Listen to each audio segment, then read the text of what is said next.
Hi friends, welcome back. तो आज का हमारा वीडियो है 19 साल के लड़के ने हिलाई दुनिया।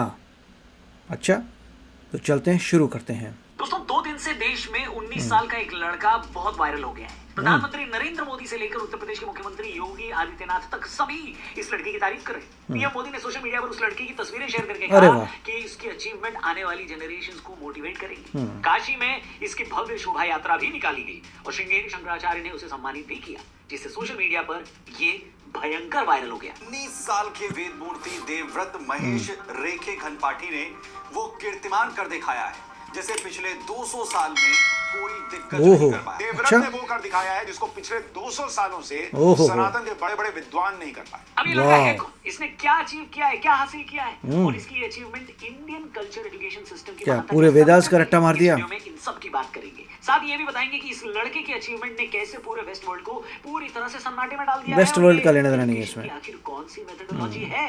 दोस्तों 19 साल का ये लड़का महाराष्ट्र के अहिल्यानगर का रहने वाला देवव्रत महेश रेखे है, जो वेद ब्रह्मश्री महेश चंद्रकांत रेखे के पुत्र हैं।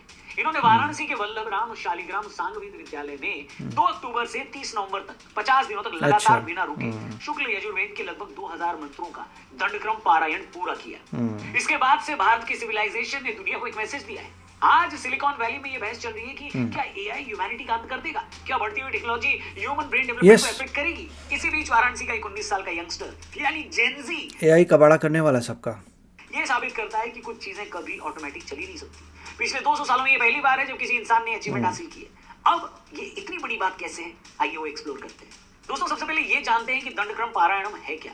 दंडक्रम पारायण वैदिक मंत्रों को पढ़ने की सबसे कठिन मेथड है, जो वेदों के 8 तरीकों में से एक है। इसे अष्टविकृति भी कहा जाता है। इसमें शुक्ल यजुर्वेद के लगभग 2000 मंत्रों को पहले पूरी तरह याद करना पड़ता है। हर मंत्र को पहले सीधा पढ़ते हैं, उसके बाद इन मंत्रों को उल्टा पढ़ा जाता है। एक एक शब्द को पकड़कर आगे पीछे घुमाकर पढ़ा जाता है। जैसे किसी नाम को ही ले लीजिए, मैथिली महेश रेखे को मैथिली महेश महेश मैथिली रेखे महेश मैथिली जैसे करके 92 तरह से बोला जा सकता है। ये दंड की तरह लाठी घुमाने जैसा क्रम बनाता है। रोज 4 घंटे लगातार 50 दिनों तक बिना रुके प्योर प्रोनाउंसिएशन के साथ इसे पूरा किया जाता है। ये मेमोरी और प्रोनाउंसिएशन की परीक्षा है जो गुरु शिष्य परंपरा से सीखी जाती है। ये अचीवमेंट कहीं से डाउनलोड नहीं किया गया है, किसी ने इसका प्रॉम्प्ट भी नहीं दिया। दोस्तों भारतीय सनातन संस्कृति की ये 5000 नहीं, एआई का मजाक नहीं उड़ाना चाहिए। AI is very powerful, but any how अच्छा दिखा रहे हैं कि बंदे ने इतना रट्टा मार लिया। ग्रेट।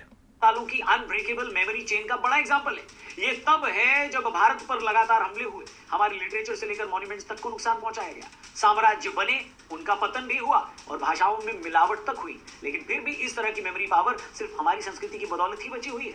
सनातन शिक्षा पद्धति यानी एजुकेशन सिस्टम में पहले श्रुति से ज्ञान एक जगह से दूसरी जगह दिया जाता था। इससे 2 फायदे होते थे। पहला तो ये कि लगातार वर्बल कम्युनिकेशन से एजुकेशन जल्दी और ज्यादा से ज्यादा लोगों तक पहुंच जाता था। दूसरा, इससे लिसनिंग स्किल्स और मेमोरी स्ट्रेंथ भी बढ़ती थी। देवव्रत ने वाराणसी में 50 दिनों तक बिना रुके इसी शुक्ल यजुर्वेद के लगभग 2000 मंत्रों का बहुत कठिन पाठ करके इसी दंडक्रम पारायणम को पूरा किया। एक यंगस्टर जिसने हजारों साल पुराने मेथड से अपने पूर्वजों के ज्ञान को उसी शहर में सीख लिया, ये कितनी बड़ी बात है। इसका अंदाजा नहीं एग्जैक्टली पता नहीं। ऐसा तो नहीं है कि कंटिन्यूस 50 दिन का कोई बोल पाएगा, वो तो ह्यूमन बीइंग के लिए पॉसिबल नहीं है, because you have to eat also and drink water also. तो कुछ और चक्कर होगा।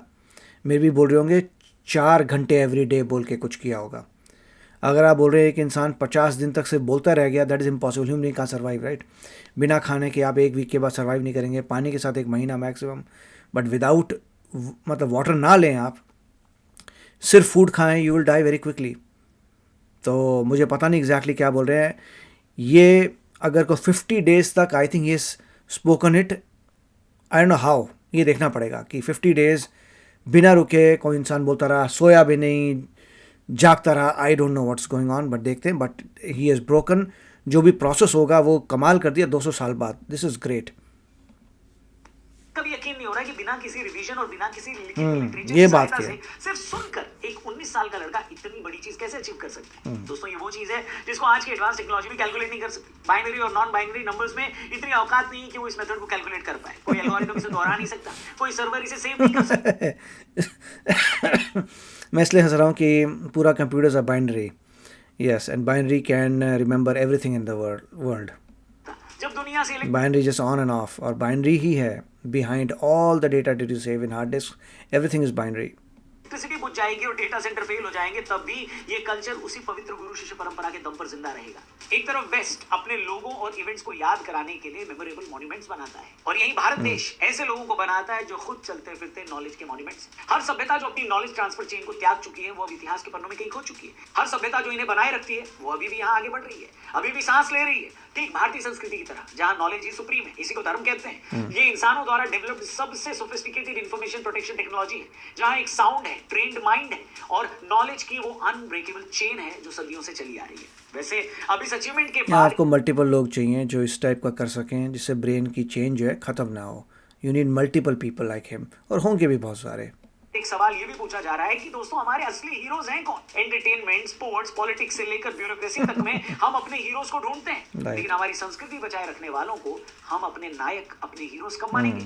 हमारे असली नायक वो भी तो हैं जो चुपचाप अपनी परंपरा को जीवित रखते हैं। जैसे देवव्रत ने गुरु शिष्य परंपरा से वेदों को प्रोटेक्ट किया है। अरबपति और प्रभावशाली लोगों के साथ साथ ऐसे यंगस्टर्स, ऐसे जेंजी जो मेमोरी की अनब्रेकेबल चेन बनाए रखते हैं, वो भी तो देश के एक सच्चे हीरो हैं।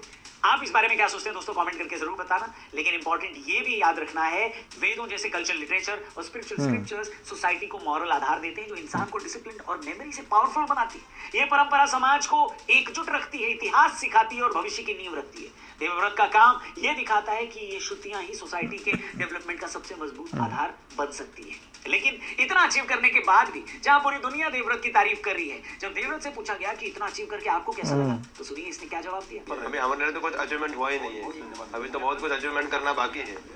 तो हम तो यही कहेंगे कि अभी तो बस एक कदम भी नहीं रखा है हमने, अभी तो बहुत कुछ बाकी है और गुरु चरणों में सेवा भी अर्पित करना बाकी है। देखा दोस्तों, इतना अचीव करने के बाद भी जब ये very पूछा good. गया कि आपको कैसा लग रहा है, तो जवाब आया कि अभी तो बहुत कुछ अचीव करना बाकी है।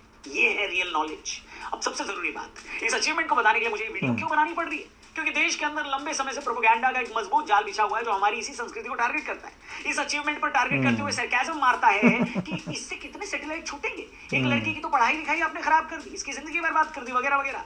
बेहद लंबे समय से चली आ रही अफवाहों और इंडिपेंडेंस के बाद के बदलावों ने सनातन समाज और खासकर ब्राह्मणों को एक अजीब सी हीन भावना में फंसा दिया है। वो अपने समाज के एक यंगस्टर की ऐतिहासिक सफलता पर अंदर से तो खुश होते हैं, लेकिन खुले तौर पर जश्न मनाने या बाहरी क्रिटिक्स के लॉजिक का जवाब देने से हिचकिचाते हैं। ऐसा क्यों है, आप ही बताइए। जैसे वेद के सबसे जटिल भाग का पाठ कोई गुनाह हो, कुतर्कों की लिस्ट इतनी लंबी है जिसकी कोई लिमिट नहीं है दोस्तों। और सबसे बड़ा कुतर्क ये है कि इससे फायदा क्या हुआ? क्या हर अचीवमेंट, हेलो आप ही से पूछो, क्या हर अचीवमेंट सिर्फ फाइनेंशियल होनी चाहिए? इस पर एक जोरदार सवाल पूछा जाना चाहिए। चीन के एथलीट्स के गोल्ड मेडल से वहां के गरीबों का कल्याण कैसे होता बताइए? साहित्यकारों के साहित्यिक पुरस्कार से देश की इकोनॉमी में क्या इजाफा आया बताइए? नेताओं ने जो महंगी महंगी मूर्तियां बनाई है, उससे नेशन को, राष्ट्र को क्या लाभ मिला? बीथोवन, मोजार्ट की कॉम्प्लेक्स म्यूजिक से भूखे लोगों को भोजन कैसे मिला? और ये बहुत क्रिटिकल चीज़ें हैं सारी जो बता रहे हैं, इनसे बहुत कुछ मिलता मेसी है। के गोल से हमारा क्या लेना देना है कि नहीं? बहुत क्रिटिकल चीज़ें हैं ये सब। क्या बात है सर। लेकिन प्रॉब्लम ये है कि इसी देश के सबसे एडवांस तकनीकों को पूरी तरह भुला दिया गया है। एक ऐसी संस्कृति जहां तकनीक से ज्यादा मन, आत्मा और मस्तिष्क पर काम किया गया है, जहां नॉलेज पर काम किया गया है। लेकिन अच्छा, आजादी के एआई ने बाद अच्छा बनाया था, लाइक इट। खुद उसे भुला चुके हैं। दुनिया की सबसे साइंटिफिक परंपरा को सनातन वर्सेस साइंस के तराजू पर तौलकर हमें यह बताने की कोशिश हुई है कि सनातन सभ्यता की परंपराएं साइंस से अलग है, जबकि सबसे ज्यादा नेचर कॉन्शियस हम ही थे।